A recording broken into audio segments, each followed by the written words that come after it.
Apenas 6 meses después de que todo hubo vuelto a una normalidad que decididamente ya nunca sería la misma de antes de aquella larga pesadilla, el profe sintió por primera vez que volvía a relajarse cuando una vez a la semana atravesaba la puerta del Behave de Brixton para compartir mesa con el grupo de alumnos de su taller. Los alumnos del taller literario del profe, más que alumnos, eran sus amigos. A la salida de las sesiones que habían vuelto a estabilizarse los días miércoles entre las 7 y las 9 de la noche.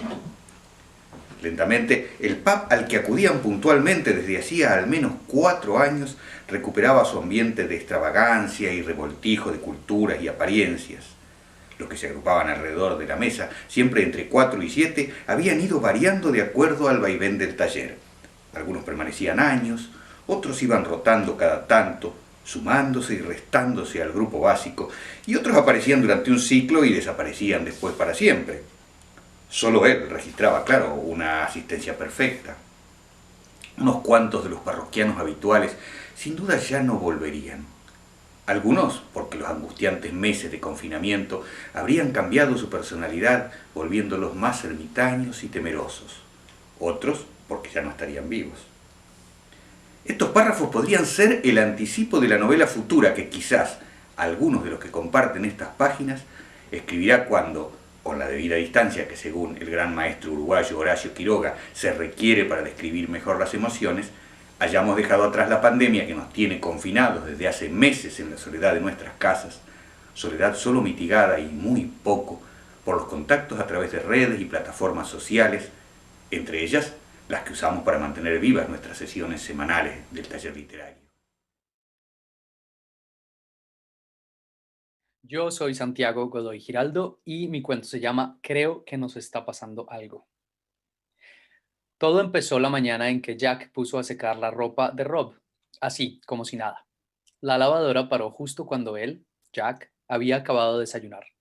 Llevó al lavaplatos lo que había usado, lo lavó y lo secó. Fue más eficiente que de costumbre. Si alguien lo hubiera visto, lo habría notado enseguida, pero nadie estaba ahí. Solo ese rumor silencioso, esa presencia sin presencia, el aire paseándose a sus anchas por el mundo, habiendo descubierto gratamente que el ajetreo de los humanos ha sido interrumpido por circunstancias más allá de su control. Luego de poner la taza en el escurridor, el último implemento de su ocupación, Jack se enderezó de repente por un breve instante.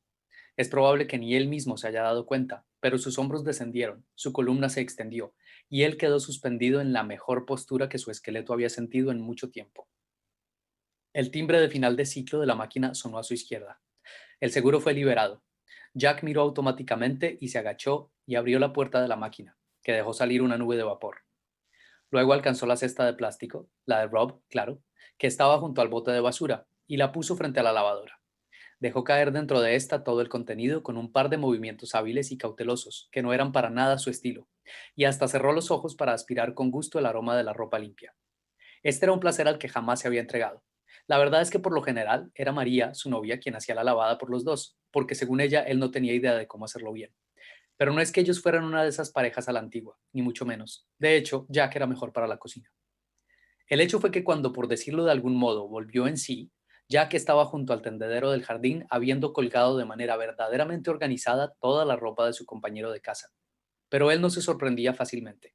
Debió haber pensado que se habría distraído y terminado en el jardín llevado por un lapsus de mediodía. Tampoco pensó mucho en la ropa que él mismo acababa de organizar. No se preocupó en lo más mínimo. Fue solo cuando volvió a entrar a la casa y vio a Rob mirándolo extrañado que comenzó a sospechar que algo extraño había pasado, y cayó en cuenta de lo que había hecho. Sin embargo, no quiso revelar su sensación demasiado y dijo algo como está bien o no importa, hombre, fue con mucho gusto. Rob solo pudo medio sonreír con sospecha y alzar los hombros. Luego fue a cerciorarse de que su ropa estuviera en buen estado. Jack no era para nada un bromista, lo cual hacía todo esto aún más confuso. Pero el incidente se olvidó muy pronto. Mi nombre es Carmen Almenara y mi cuento se llama 10 minutos. No sé el tiempo que llevamos así, pero el protocolo siempre es el mismo. Ayer volví a llamar a Gigi y va y me dice, claro, nosotros es que tenemos una rutina. Verá, Suena el despertador temprano, nos levantamos, desayunamos, hacemos de 30 a 45 minutos de deporte, nos duchamos y ya los chicos se ponen a hacer sus deberes y a tener sus clases por Zoom mientras yo trabajo en mi despacho. El peque algunas veces necesita apoyo, pero el mayor se encarga, es más listo, mi Ale. Después almorzamos, los chicos tienen clases de piano, violín e inglés, esta vez en el mix. Y yo mientras tanto recojo un poco la casa, me relajo leyendo en el sillón, un poco la lavadora, plancho, lo normal, chica. Y luego ya pues hacemos un pool en familia o jugamos a juegos de mesa, el pijama, la cena y la cama. Tenemos una rutina establecida muy eficiente, por supuesto. Seguimos todos los consejos profesionales. Es muy necesario mantener el orden, por supuesto. Claro, claro. Bueno, te dejo que se me van a quemar las galletas de chocolate porque, claro, mujer, hay que endulzar un poco el encierro, ¿no? Mira, cuando yo colgué el teléfono no me podía creer la paparrucha que me acababa de soltar. ¿Cómo es posible que la pija esta, que siempre ha sido una estirada sin corazón, lo lleve tan bien? Si yo, que solo tengo un hijo, me estoy volviendo loca. Llamar a Gigi se ha vuelto una costumbre muy tóxica. Verás, yo empecé a llamarla en la primera semana para ver si se le había explotado esa cabeza hueca que tiene. Es que no la soportó. Mi nombre es Javier García Durán y mi relato es Agorafobia. Fernando vivía frente a Gertrudis, en el segundo piso, y esa mañana había decidido darse un paseo por algún país de Sudamérica, Uruguay, por ejemplo. Mientras deambulaba por las calles de Montevideo, oía de fondo el monólogo de su vecina cuyo eco resonaba en el rellano de la escalera. Ella monopolizaba la conversación que estaba teniendo con Aurora, del primer piso, quien venía de tender la ropa en la azotea y había tenido que hacer una parada en el segundo, porque Gertrudis la había cazado allí para darle charla, después de haber permanecido agazapada como un lince tras la mirilla del portón, a sabiendas de que bajaría en algún momento. La pobre estaba deseosa de cháchara con alguna vecina, por lo que con Aurora pudo desahogarse y darle rienda suelta a su lengua, la cual iba a la misma velocidad que la correa de distribución de un coche en plena autopista. Mientras Gertrudis le contaba a Aurora la mala noche que había pasado, que no había podido dormir por culpa de los mosquitos y de una calor que había llegado demasiado pronto para ser junio, Fernando paseaba por los alrededores del Palacio Salvo, el Parque Rodó y la playa de Pocitos. Porque a él le encantaba viajar. De hecho, le apasionaba. Pero le gustaba hacerlo a su manera, sentado en una silla tras la pantalla del ordenador y usando el turoperador más barato que pudo encontrar, Google Street View. Aquella mañana de viajes y charloteo entre vecinas era también la mañana del cumpleaños de Fernando. Él tampoco había podido dormir bien la noche anterior, pero a diferencia de Gertrudis, no había sido por culpa del calor ni de los mosquitos. Seguro habría preferido ese motivo a las pesadillas, las cuales no le habían dejado, otra vez, conciliar el sueño debidamente, y su cama había sido, otra vez, un lugar de sufrimiento y sudores nocturnos en vez de lo que se supone que una cama debe ser, el lugar sagrado de descanso onírico y paz somnolienta con uno mismo. Mi nombre es Amanda Vilanova y mi cuento se llama La frontera final. Soñaba que estaba parado desnudo sobre una playa de arena negra. El horizonte se estiraba a ambos lados y la arena eterna rozaba continuamente el gris del cielo. No había nada más. En el sueño siempre tenía frío y una ola monstruosa de agua oscura se le acercaba muy lentamente.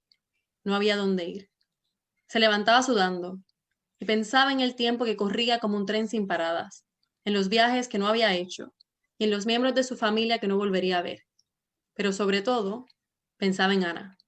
Se preguntaba si ella podría haberlo salvado de la ola.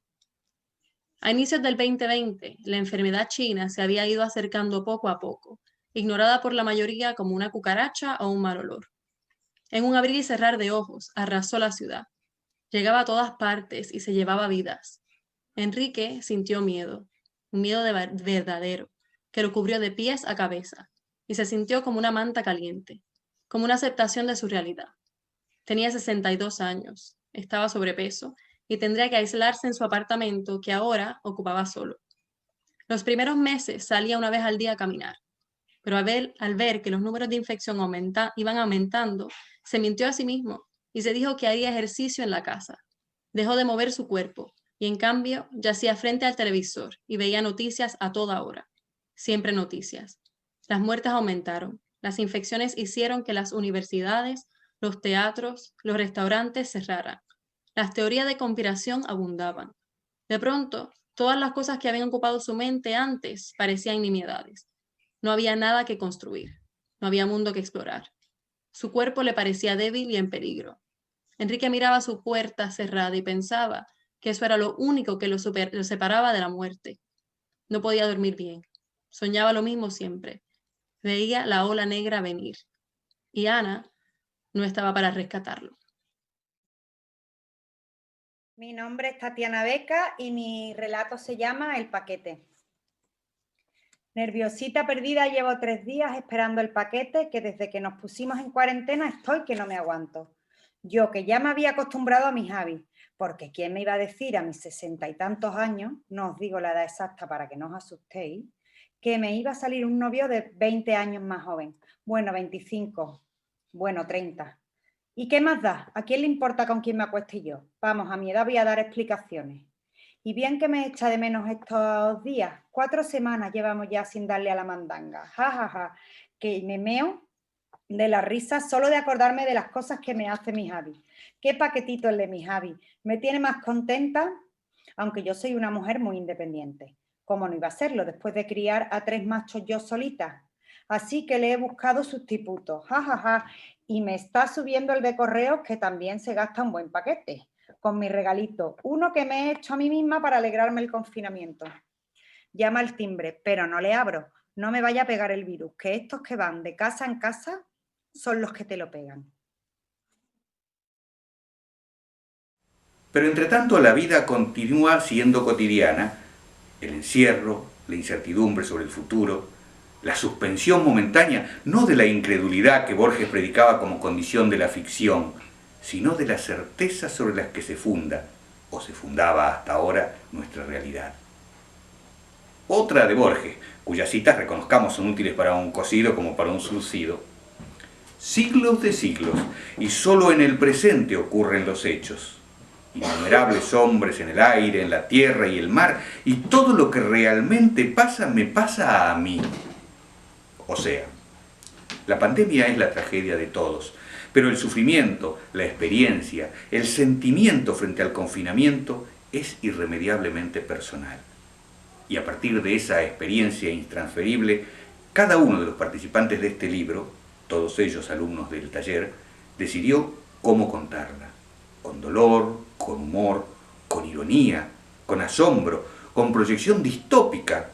Y cabe decir, hasta dónde esta epidemia mundial que ha detenido en gran medida durante meses la vida del planeta, o al menos la ha modificado, no hace realidad distopías que hasta ahora creíamos reservadas a la ficción.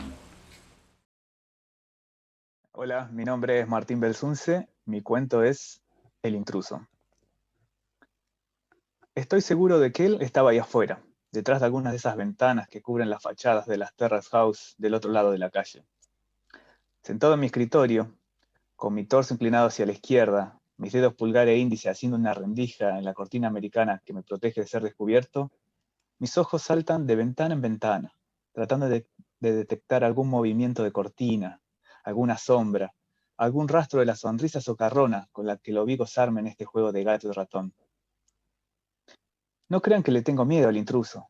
Por lo contrario, acá en mi escritorio estoy bien preparado para agarrarlo. Mi problema fue creer que yo era el único que, desde mi ventana, era capaz de descubrir los secretos de mis vecinos y entrometerme en sus vidas sin que nadie se percate.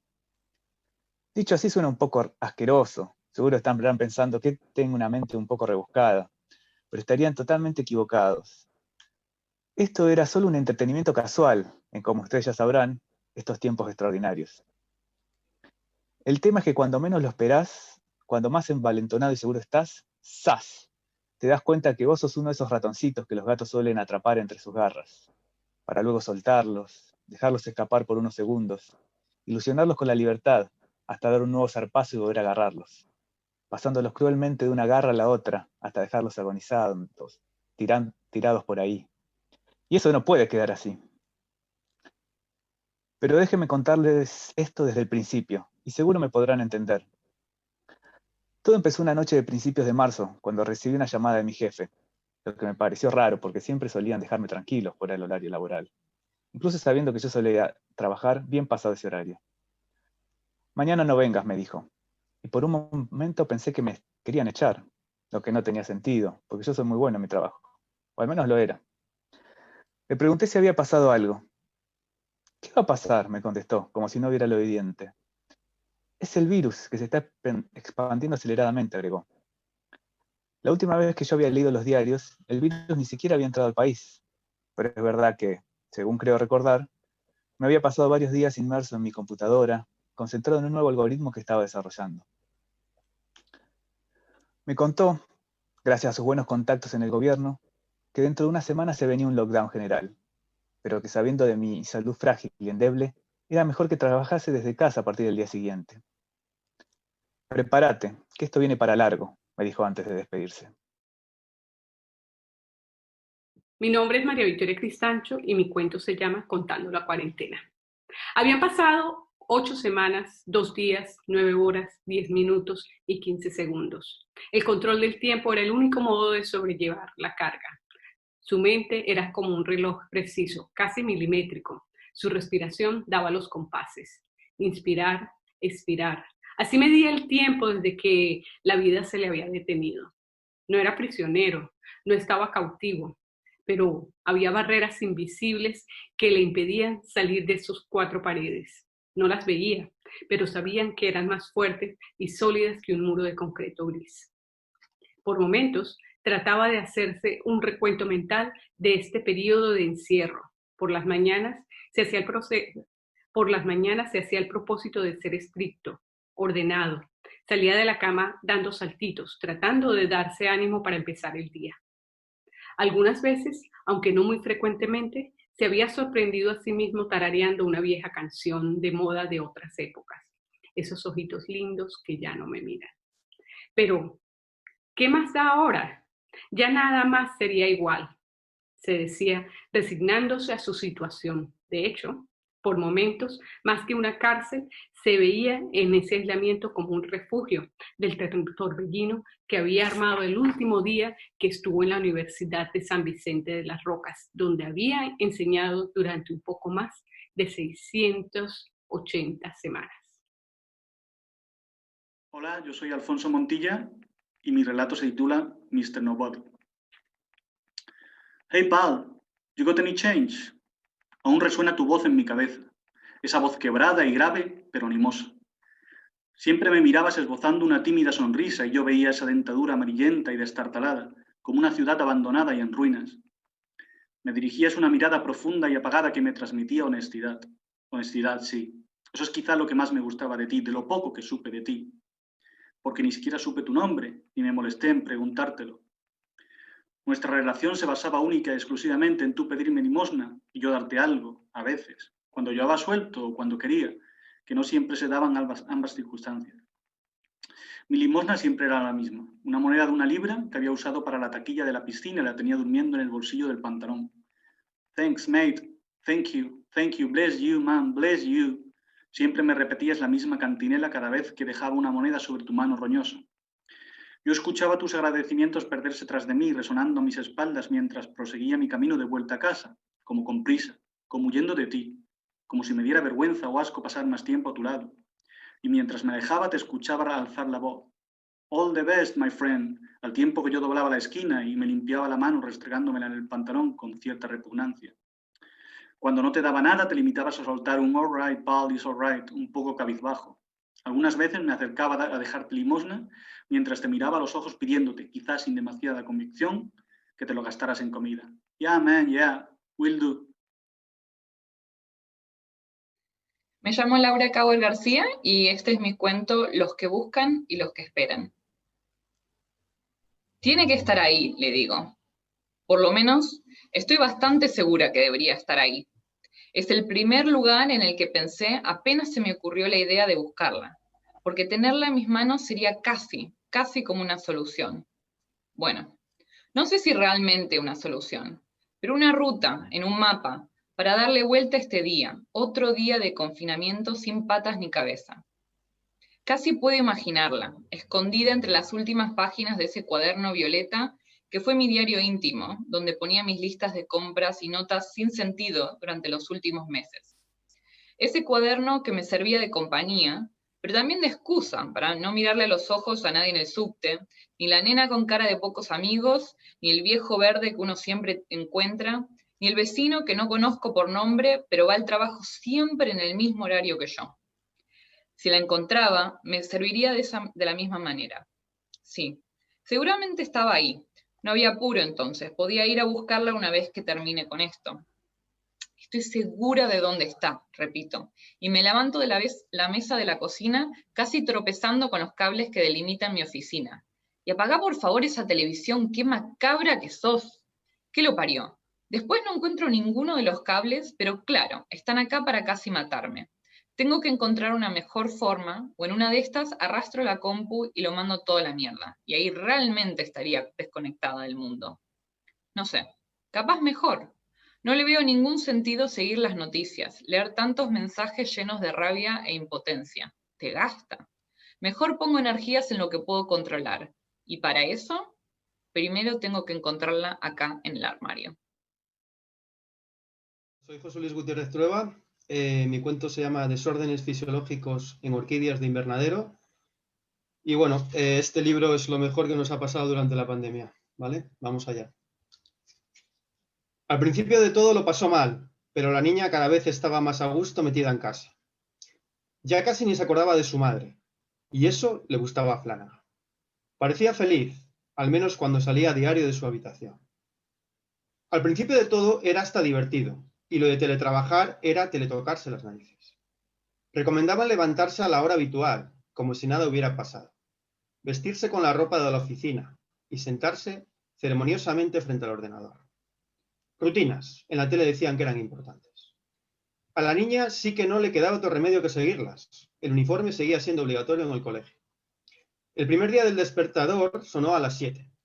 Ducha rápida, traje azul oscuro, camisa blanca, corbata azul, de lino, a cuadros y de tartán. Café solo y de un trago. Salir corriendo de la cocina al salón y encender el ordenador. Despertador a las 8. Ducha lenta, falda de palitas, chaqueta azul, camisa y medias hasta las rodillas blancas. Desayuno con cereales, salir corriendo de la cocina a su habitación y encender el ordenador. Registro del colegio a las 8:50. Oliver se sentía mucho más importante que antes. De hecho, ahora era muy resolutivo. Lo solucionaba todo con un puñado de reuniones diarias. No poder salir de casa daba la ventaja de cubrir los horarios laborales de varios continentes. De la oficina se iba a las 4 de la tarde. Cuando todavía en Norteamérica era muy pronto. Y por la mañana llegaba casi a las 9, cuando en Shanghái estaban comiendo. Ahora lo veía como una gran irresponsabilidad, trabajar de espaldas al resto del mundo. Los jueves la gente de la oficina se empeñaba en tomar unas cervezas después de trabajar. Los viernes le pasaba algo parecido con un grupo de amigos. La pantalla parecía una boda, una cuadrícula llena de rostros graznando al mismo tiempo. Gente borracha que Flanagan no había visto en la vida, pero que le hablaban como si le conocieran de siempre. En estos meses se han escrito miles, quizás millones de cosas sobre el coronavirus y la pandemia.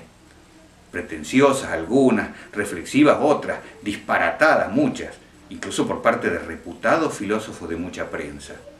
Se ha dicho que de aquí saldremos mejores personas, que la sociedad humana tomará conciencia de sus errores, pero también lo contrario, lo que a una edad que empiezo a sentir que se debilita incluso el lema de mi vida, el gramsciano pesimismo de la inteligencia, optimismo de la voluntad, tiendo a compartir. En todo caso, quizás lo mejor que cabe esperar es que cuando despertemos de esta pesadilla, no se haga realidad la profecía de Monterroso. Cuando despertó, el coronavirus todavía estaba allí.